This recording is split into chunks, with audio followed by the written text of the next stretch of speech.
ഇപ്പോഴാകട്ടെ മിശിഹ മരിച്ചവരുടെ ഇടയിൽ നിന്നും ഉയർത്തെഴുന്നേറ്റ് നിദ്ര പ്രാപിച്ചവർക്ക് ആദ്യ ഫലമായി തീർന്നിരിക്കുന്നു.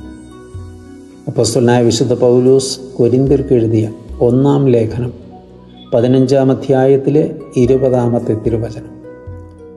ഇപ്പോഴാകട്ടെ ഒരു കാര്യം പറയുകയാണ് അപ്പോസ്തലനായ പൗലോസ്. മശിഹ മരിച്ചവരുടെ ഇടയിൽ നിന്നും ഉയർത്തെഴുന്നേറ്റു.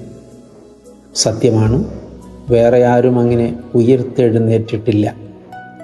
ലോകത്തിലുള്ള സകല മഹാന്മാരും ഇതുവരെ അനേകം പേർ ജീവിച്ച് മരിച്ചു. എന്നാൽ മരിച്ചവരുടെ ഇടയിൽ നിന്ന് ഉയർത്തെഴുന്നേറ്റവൻ ഒരുവൻ മാത്രം. അത് കർത്താവായ യേശു ക്രിസ്തുവാണ്. അവൻ ഉയർത്തെഴുന്നേറ്റ് വലിയൊരു പ്രഖ്യാപനം നടത്തിയിരിക്കുന്നു. നിദ്ര പ്രാപിച്ചവർക്ക് ആദ്യ ഫലമായി തീർന്നിരിക്കുന്നു. നിദ്ര പ്രാപിച്ചവർ എന്ന് ഉദ്ദേശിച്ചത് ശരീരം വെടിഞ്ഞവരാണ്, നമ്മുടെ ഭാഷയിൽ മരിച്ചവർ.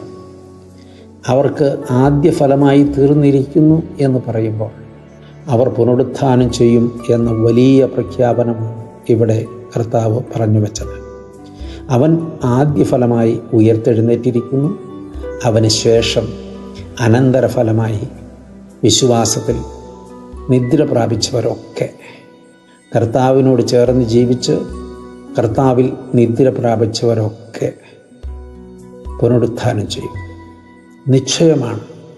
അതുകൊണ്ട് നമ്മുടെ ശരീരം വിട്ടുപോയ പൂർവികരെക്കുറിച്ച് ആശങ്കാകുലരാകേണ്ടതില്ല.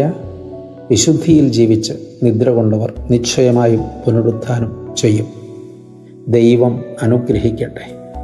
ഒത്തിരി സ്നേഹത്തോടെ പാറേക്കരയച്ചൻ.